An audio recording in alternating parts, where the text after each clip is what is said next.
Bonjour et bienvenue au bon retour sur ma chaîne. Aujourd'hui on va parler grossesse. J'ai accouché il y a un peu plus de 5 mois de mon premier enfant. Alors quand on parle grossesse, on pense nausée du matin, envie de nourriture bizarre ou gonflement des pieds, des doigts. Mais moi j'ai eu des symptômes dont j'avais absolument pas entendu parler avant. En tout cas pas liés à la grossesse. Alors aujourd'hui je vais vous lister les 10 symptômes de grossesse dont on ne parle jamais et que j'aurais bien voulu connaître avant. Les crampes aux jambes. Alors les crampes aux jambes, je crois que c'est le symptôme que j'ai eu le plus longtemps. C'est vraiment un des premiers que j'ai eu. Et ça me réveillait la nuit parce que vous savez ça fait mal les crampes aux jambes. Et donc du coup je me réveillais, je secouais les jambes comme je pouvais pour essayer de les faire passer et de pouvoir me rendormir. Mais ça n'a fait qu'empirer. J'ai déjà eu des crampes aux jambes bien sûr. Avant on sait tous que ça fait mal. Mais là je vous jure, j'ai jamais eu des crampes aussi douloureuse de toute ma vie. C'était horrible et j'ai même passé certaines nuits à pleurer tellement ça faisait mal et ça passait pas. Et le pire c'est que parfois ça durait la journée, c'est-à-dire que ça commençait la nuit, ça me réveillait et la sensation durait toute la journée. Et même à un moment, je me rappelle, il y a une nuit j'ai eu une horrible crampe à la jambe droite. Et je me réveille le matin, au petit matin, la gauche commence et puis les deux restent toute la journée. Alors j'avais une jambe qui faisait un peu moins mal que l'autre. Mais en fait je me suis retrouvée à quasiment plus pouvoir marcher.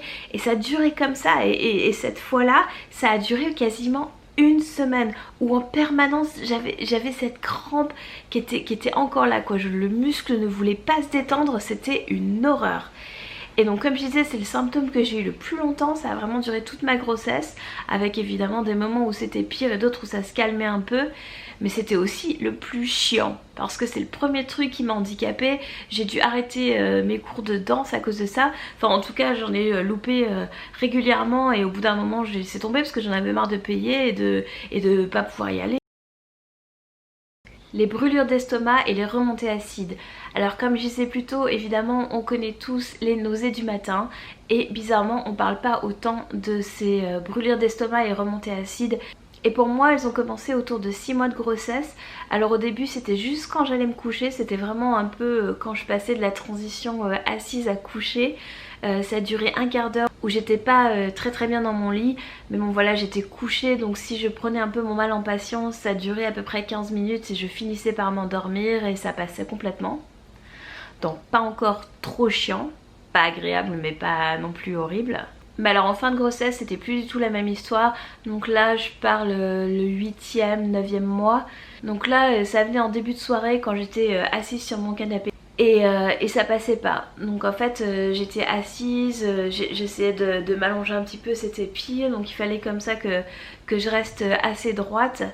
Et je pouvais pas aller me coucher, je pouvais pas aller me coucher du tout. Je me suis endormie 2-3 fois assise comme ça, bloquée avec des coussins partout sur le canapé. Parce que je pouvais juste même pas m'incliner un peu quoi. Et c'était super dur parce que je travaillais, il fallait que je me lève à 6h. Et donc j'essayais, parce que j'étais vraiment crevée, d'essayer d'aller me coucher vers 9-10 heures. Et en fait parfois à 11h j'étais encore là, je suis malade. Quand j'ai vu que ça durait un petit peu quand même, j'en ai parlé à mon médecin qui m'a dit que, alors ici aux États-Unis vous pouvez acheter plein de médicaments, on appelle ça over the counter, donc en fait qui sont à disposition même dans les supermarchés, vous pouvez en trouver.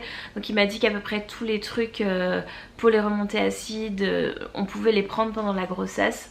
Donc j'en ai pris un petit peu, mais je préfère vraiment éviter de prendre déjà des médicaments en général, mais alors encore plus pendant une grossesse. Donc voilà, c'était un équilibre un petit peu dur à trouver, mais à un moment j'ai vraiment eu besoin. C'était insoutenable, je pouvais plus dormir et puis là on est vraiment malade quoi. Les skin tags, alors je sais pas comment on appelle ça en français, je crois qu'on appelle ça des tétines de peau. Je suis pas sûre, mais apparemment le nom scientifique c'est acrochordon. J'espère que je dis ça correctement. Et alors là, pareil, mystère, ça pousse partout, pourquoi? Alors je me dis que ça doit être à cause des hormones, parce que tout votre corps est complètement détraqué, il faut le dire. Mais ça, pareil, j'en avais jamais entendu parler. Et pourtant, une fois que ça vous arrive et que vous faites des recherches là-dessus, vous vous rendez compte que ça a l'air d'être plutôt commun. Et donc moi j'en avais plein dans le cou, toute cette région là en fait, le cou et le haut de la poitrine. Et c'est mon mari qui a remarqué en premier. Et moi il a fallu que j'en ai un peu plus pour me dire ah oui effectivement là comment ça se fait que j'en ai partout. Alors là pour le coup c'est juste esthétique et puis c'est chiant parce que quand même quand vous vous touchez, je sais pas si vous vous touchez beaucoup mais bah c'est pas doux, vous sentez que votre peau elle est... il y a tous ces trucs et tout mais si ça te donne envie de les arracher, c'est juste esthétique mais c'est chiant. La bonne nouvelle c'est qu'elles sont à peu près toutes parties et j'ai envie de dire assez vite après l'accouchement. Alors forcément j'ai eu d'autres trucs en tête et d'autres problèmes qui sont restés que du coup j'ai pas vraiment surveillé celui-ci en particulier, mais j'ai remarqué il y a au moins un mois que j'en avais plus, peut-être même 2 mois maintenant. Donc voilà, je sais pas, je dirais que dans les 2-3 premiers mois elles ont toutes disparu. Alors que pourtant on m'avait dit que ce serait pas forcément le cas et qu'il faudrait peut-être se les faire enlever si vraiment on y tenait. Mais bah moi elles ont disparu toutes seules. La pousse ou la chute des cheveux. Alors pour moi c'était plutôt la pousse. Et tant mieux parce que j'ai vraiment des cheveux plutôt fins. Et si je les avais perdus je serais à moitié chauve. Et ça arrive à certaines femmes. Donc c'est assez dur. Parce que vous avez beau vous dire je suis en train de créer la vie etc. Tout ce qui vous arrive en même temps c'est quand même... voilà. un peu dur à encaisser par moment. Dans mon cas c'est juste les cheveux qui poussent plus vite, alors les cheveux et les poils, donc le seul petit inconvénient on va dire, parce que du coup c'est partout, c'est que au lieu de me raser les jambes 1 fois par semaine, il fallait que je le fasse 2 fois. Et c'est vrai qu'enceinte c'est pas toujours pratique. Et maintenant je suis revenue à 1 fois par semaine, donc voilà. Le nez qui coule ou qui est pris ou qui saigne. Pour moi c'était les saignements, c'était surtout une narine. Alors c'est vrai qu'au début ça impressionne un petit peu, on s'est dit ah pourquoi tout d'un coup je me mets à saigner du nez. Et puis après ben voilà, c'est juste un truc en plus. Pas vraiment de quoi s'inquiéter, mais par contre j'ai remarqué, c'est vrai que pendant que j'étais enceinte je respirais vachement plus fort, donc je pense que c'est lié au nez bouché etc. Et parce que quand je me couchais la nuit, donc j'ai jamais été quelqu'un qui ronfle, mais là je m'entendais respirer et ça me saoulait. À mon avis il y a pas mal de femmes enceintes qui se retrouvent à ronfler alors qu'elles ronflaient pas du tout avant. Là aussi en tout cas dans mon cas avec la fin de la grossesse ça s'arrête.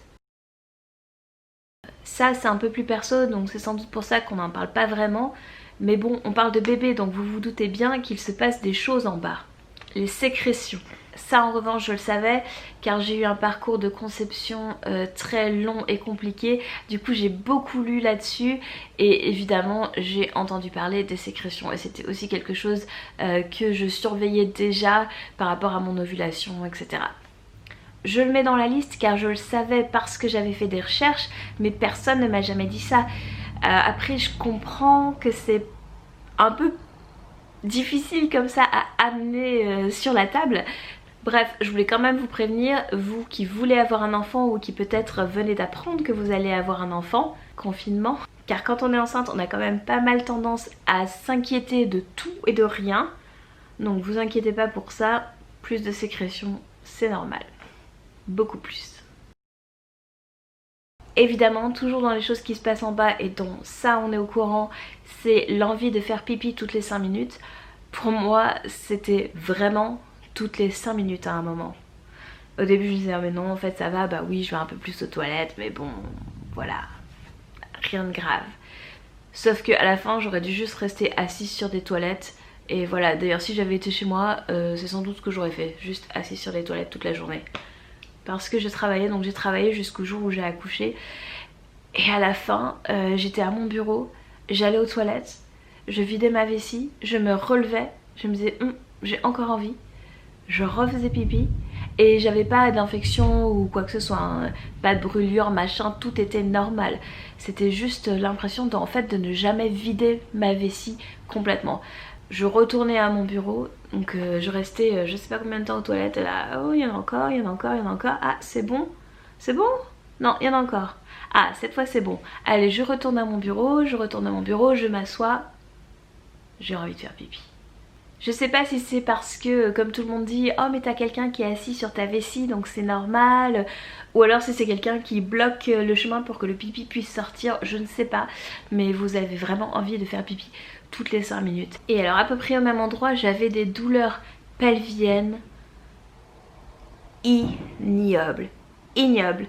Pareil, au début on m'a dit oui c'est normal, c'est l'alignement, c'est le truc qui s'écarte, enfin bon bref, c'est normal. Sauf que j'avais mal au poing, mais j'étais en souffrance permanente. Je pouvais plus marcher, si j'étais assise, me relever, c'était horrible. C'était... les 2 derniers mois, c'était... insupportable. Et pour être complètement honnête, ça a duré pas mal, j'ai envie de dire aussi 2 mois après l'accouchement, où ça continuait à venir. Là maintenant c'est plus rare, mais c'est vraiment resté après l'accouchement. Souvent on te dit la solution à tous tes problèmes pendant la grossesse, ben c'est l'accouchement. Tiens le coup, après l'accouchement ça aurait disparu. Ben moi j'ai pas mal de choses qui sont quand même restées après l'accouchement. Enfin pas mal, peu en fait, mais très chiantes. Pour essayer de décrire la sensation que j'avais vraiment l'impression que mon bébé était dans mon vagin, alors que bah non il n'y était pas, hein. Une pression dans le bassin, mais ça inquiétait personne jusqu'au moment où bah, je pouvais plus marcher et là on m'a dit ah pas de bol, vous faites partie de ces femmes qui ont une syphilis pubis dysfunction. Alors je sais pas comment ça s'appelle en français. Et je crois que c'est pas un truc auquel on s'est beaucoup intéressé avant. On commence maintenant parce que vous savez les douleurs des femmes, hein, on les prenait pas forcément très au sérieux avant. Donc si vous tapez ces mots en anglais vous devriez trouver des articles. Une infirmière me l'avait un peu décrit comme de l'arthrite du pelvis. Et par rapport à ce que je disais plus tôt justement, c'est que j'ai l'impression que maintenant je le sens de temps en temps par rapport au temps dehors. Donc comme de l'arthrite au bassin. On reste en bas mais on passe de l'autre côté au numéro 2. Quand on est enceinte, tout le monde le sait, on a parfois des gaz, mais on est souvent constipé. Et pour certaines femmes, malheureusement, ça va provoquer des hémorroïdes. Et puis vers la fin de la grossesse, c'est aussi assez commun d'avoir la diarrhée. Comme ça, vous avez le meilleur de tous les mondes. Le syndrome du tunnel carpien. Ça, c'est l'angoisse, parce que c'est évidemment hyper douloureux, mais en plus, c'est très handicapant. Pour moi ça a commencé assez doucement, où c'était au réveil, pendant 15 minutes les poignets étaient un peu endoloris, il faisait un petit peu mal, mais voilà bon tu bouges tes poignets machin ça passe. Le truc c'est que plus ça allait, plus j'avançais dans ma grossesse, plus ça faisait mal et plus ça durait longtemps. Donc je suis arrivée à des moments où le matin bah, je pouvais plus bouger mes mains. Et quand tu peux plus bouger tes mains et qu'en plus t'es énorme, c'était vraiment difficile juste de me sortir de mon lit. Très difficile. Alors ce que je faisais, c'est comme il fallait en plus que je me lève 15 fois pour aller aux toilettes, donc j'étais pas aidée, c'était que quand je me réveillais la nuit, voilà, je bougeais, je faisais des exercices pour les poignets, je bougeais vraiment dans tous les sens et tout parce que ça faisait déjà un peu mal, mais j'ai remarqué que plus je les bougeais pendant la nuit, moins ça faisait mal le matin. Donc à chaque fois que j'ouvrais un œil pour X raison, c'était hop, je commence à bouger mes poignets. Malheureusement j'ai pas trouvé de solution pour soulager, j'ai essayé les attelles la nuit mais ça me faisait vraiment mal toute la nuit, donc même si c'était parfois un peu mieux au matin, j'ai arrêté de les porter. Et c'est quelque chose qui a duré encore jusqu'à très récemment, c'est-à-dire au moins 5 mois après l'accouchement. Et comme pour le reste on me disait ça va partir à l'accouchement presque instantanément, et ça arrive pour certaines, malheureusement pour moi ça a duré. Et c'était l'angoisse totale parce que je me suis retrouvée seule, parce que je vis seule, avec mon bébé et 2 poignets que je pouvais pas utiliser. Je vous laisse imaginer à quel point c'était difficile pour moi au début, Alors je pouvais l'attraper, le problème c'était que je pouvais pas faire vite. Alors c'est horrible quand vous avez votre bébé qui pleure et qui est si petit et puis qui a l'air d'avoir un problème, et mon bébé avait des problèmes et que moi il me faut aussi longtemps pour juste l'attraper et réussir à le prendre, et tout ça dans la douleur quoi. Après quand ça a commencé à se calmer, ce qui restait pas mal c'était les pouces qui étaient très douloureux, donc je pouvais bouger mes autres doigts, mais attraper quelque chose c'était compliqué parce que les pouces faisaient très mal. Un peu moins dramatique mais quand même chiant, c'est le syndrome des jambes sans repos. Alors moi j'ai eu beaucoup de chance parce que ça ne m'arrivait pas la nuit. En même temps vous avez vu, la nuit j'avais déjà pas mal de choses à gérer, mais ça m'arrivait l'après-midi à mon bureau, donc j'étais en train de travailler, je suis assise à un ordinateur toute la journée, et l'après-midi je commençais à plus pouvoir rester assise, il fallait que je me lève. Je suis dans un cubicle, je sais pas comment on dit en français, les séparations là de bureau, et j'ai quand même un petit peu d'espace, j'ai mon espace à moi, ce qui fait que heureusement je pouvais me lever et bouger mes jambes, voilà, comme je pouvais tout l'après-midi, et dès que je me rasseyais ça recommençait, donc c'était un petit peu chiant, mais heureusement c'était pas trop prononcé, et surtout c'était pas la nuit, ça m'empêchait pas de dormir. C'était vraiment toujours l'après-midi, je pense, après avoir fait la moitié de ma journée de travail. Là voilà, là fallait que je me lève, c'est là que ça commençait à venir. Mais le plus souvent ça arrive quand même la nuit. Voilà, on a fait le tour des 10 symptômes de grossesse dont je n'avais pas entendu parler avant et que je voulais partager avec vous pour vous prévenir. Si vous avez été enceinte ou si vous êtes enceinte et que vous avez d'autres symptômes comme ça qui vous ont surprise, n'hésitez pas à les laisser dans les commentaires pour partager avec les copines. Merci d'avoir regardé cette vidéo et je vous dis à bientôt.